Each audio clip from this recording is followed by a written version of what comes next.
Hello दोस्तों, मैं Ruby Pandey.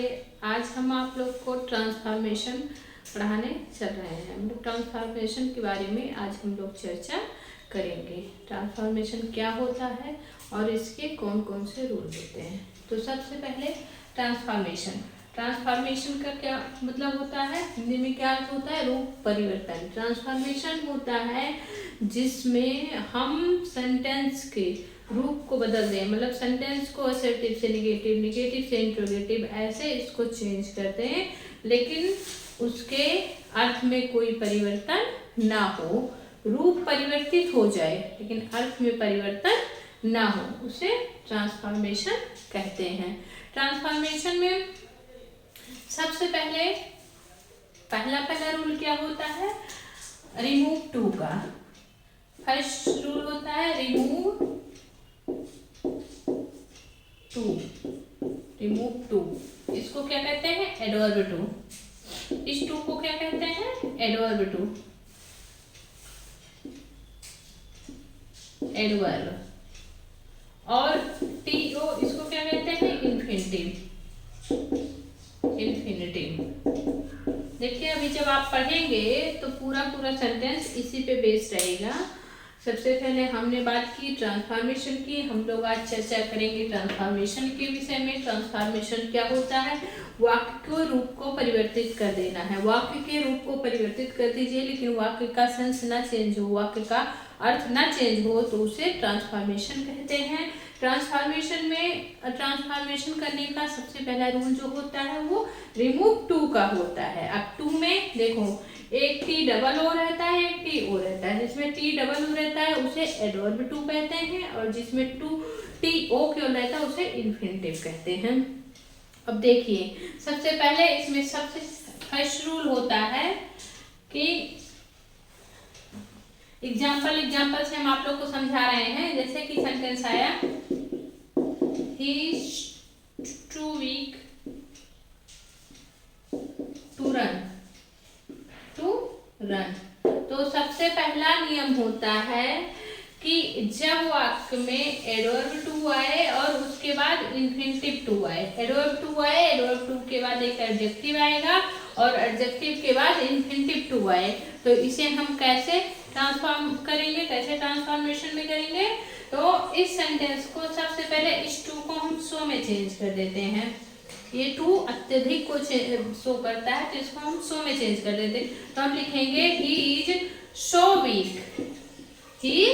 Week. उसके बाद टू रन, दौड़ने के लिए। इस सेंटेंस को, इस वीक के बाद, एडजेक्टिव के बाद हम अपनी तरफ से दैट लगाएंगे और फिर जो सब्जेक्ट यहाँ होगा उसी सब्जेक्ट को यहाँ फिर से लिखेंगे और कैन नॉट लगाएंगे। अगर सेंटेंस असर्टिव में है तो निगेटिव में है तो असर्टिव में, मतलब अफर्मेटिव में।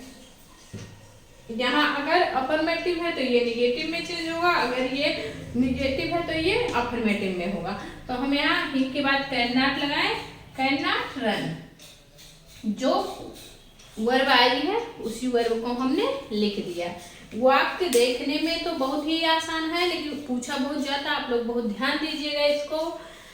पहले अगर इस तरीके का सेंटेंस का स्ट्रक्चर आया कि he is too weak to run, मतलब एडवर्ब टू के बाद एडजेक्टिव आया और इन्फिनिटिव टू के बाद वर्ब आया, तो हम क्या करेंगे? एडवर्ब टू को सो में चेंज कर लेंगे। उसके बाद एडजेक्टिव लिख करके एडजेक्टिव के बाद अपनी तरफ से कंजंक्शन दैट का प्रयोग किया जाएगा। जो सब्जेक्ट यहाँ है उसी सब्जेक्ट को यहाँ पे हमने सब्जेक्ट बनाया ही, और कैन नॉट अपनी तरफ से जोड़ा जाएगा, कैन नॉट, और उसके बाद जो वर्ब आया हमने लिख दिया। तो फर्स्ट रूल ये होता है। सेकेंड रूल क्या है? अगर सेंटेंस निगेटिव आया हो, जैसे कहा जाए कि he is too wise not to solve this question.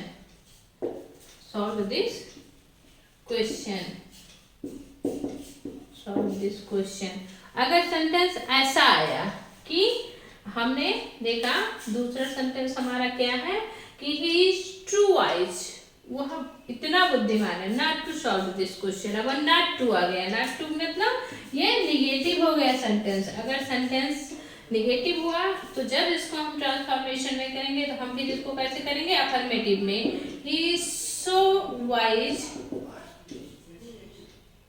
That he can solve this question, solve this question। ये आपके 2 रूल्स हुए। फर्स्ट रूल ये है, सेकंड रूल ये है। इसमें हमें आपको कुछ लिखाना पढ़ाना नहीं, सीधे समझिए आप। एडवर्ब के बाद अगर एडजेक्टिव आया और यहाँ पे सेंटेंस अफर्मेटिव में है तो हम एडवर्ब को सो में चेंज कर देंगे, और जहाँ से एडजेक्टिव फिर लिखेंगे, एडजेक्टिव के बाद हम क्लास बनाएंगे, अपनी तरफ से हम कंजंक्शन लगाएंगे दैट, और सब्जेक्ट लिखेंगे, जो सब्जेक्ट यहाँ पे है वो कैन नॉट लगा देंगे।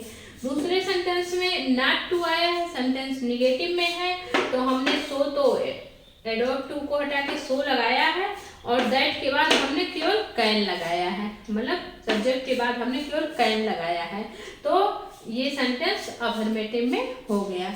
ये आपके 2 नियम है। अगला नियम देखिए,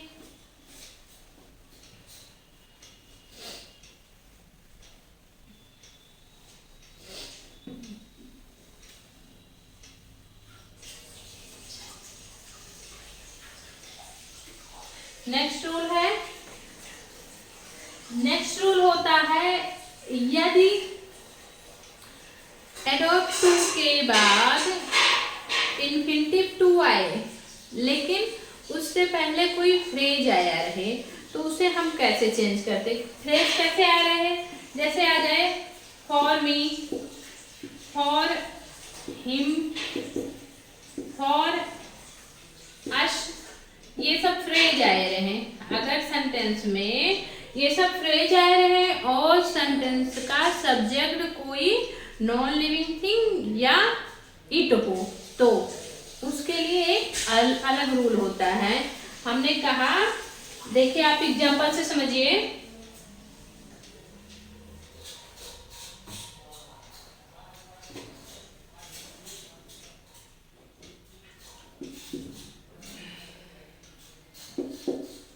The tree is so high. The tree is too high.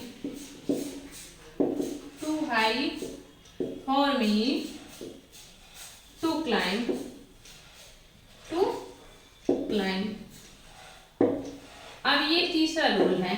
अब देखिए इसमें क्या हुआ है, इसमें हमारा सब्जेक्ट जो है वो नॉन लिविंग थिंग है और फ्रेज आया है फॉर मी और फिर क्या कहते हैं इन्फिनिटिव आया है। ठीक है, अगर हमारा ऐसा सेंटेंस आ रहा है कि यहाँ पे नॉन लिविंग थिंग या इट आ जा रहा है सब्जेक्ट और फ्रेज इसमें से कोई आ रहा, फॉर मी, फॉर हिम, मतलब फॉर के बाद कोई भी ऑब्जेक्ट आ जा रहा है, तो इसको चेंज करने के लिए हम कैसे करेंगे, इसको हम the tree is so high, the tree is so high और फिर दैट लगाएंगे, दैट। अब जो फ्रेज आया है यहाँ पे for me, for him, for her, जो भी आया है, तो जो ऑब्जेक्ट आया है उसी का सब्जेक्ट, मतलब मी आया है तो मी का सब्जेक्ट क्या होता है, आई।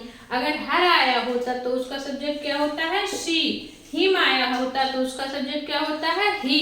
तो जो सब्जेक्ट, जो फ्रेज आया रहेगा उसमें जो ऑब्जेक्ट रहेगा उसी ऑब्जेक्ट का सब्जेक्ट हम यहाँ पे लिख लेंगे। हमने सब्जेक्ट लिखा I can not, I can not climb, I can not climb, I cannot climb.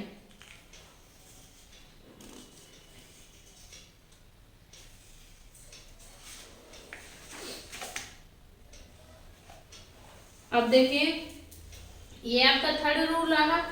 अब चौथे में जाइए। चौथा नियम क्या है, फोर्थ रूल, अगर एडवर्ब टू के बाद इन्फिनिटिव टू ना आया हो तो, अगर ऐसा हो जैसे हम लिखें she she is to intelligent,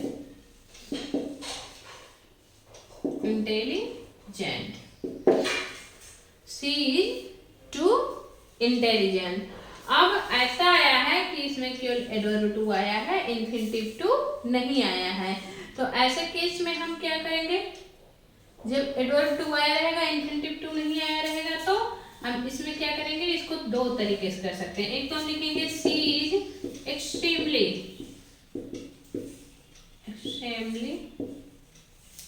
intelligent,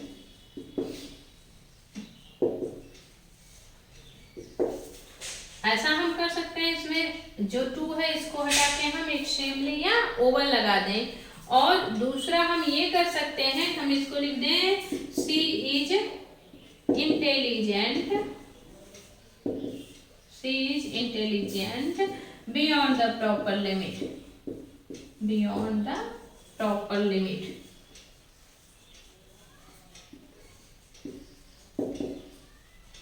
beyond the proper limit, ठीक है। तो इसको हम ऐसे सेंटेंस को हम दो तरीके से कर सकते हैं। एक तो होता है कि हम इसमें एक्सट्रीमली लगा दें, और दूसरा होता है कि इसमें हम बियॉन्ड द प्रॉपर लिमिट लिख दें, तो ये सेंटेंस सही हो जाएगा। ये आपका फोर्थ रूल है। अगला है, नेक्स्ट रूल है fifth.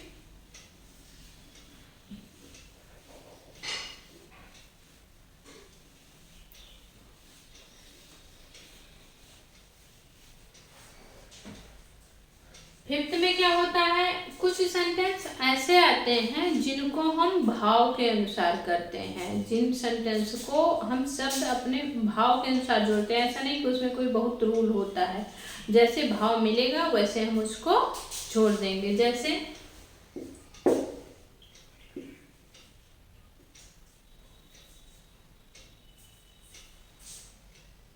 Her sorrow is too deep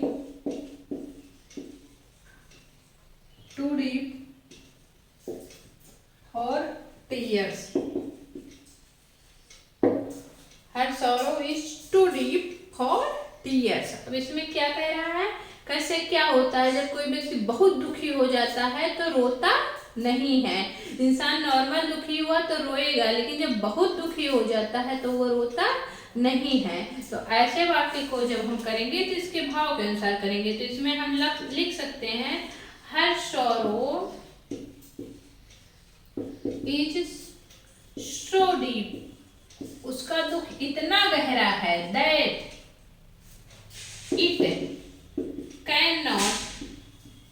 it cannot express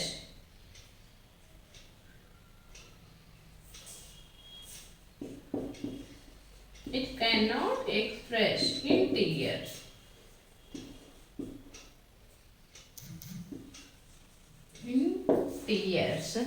It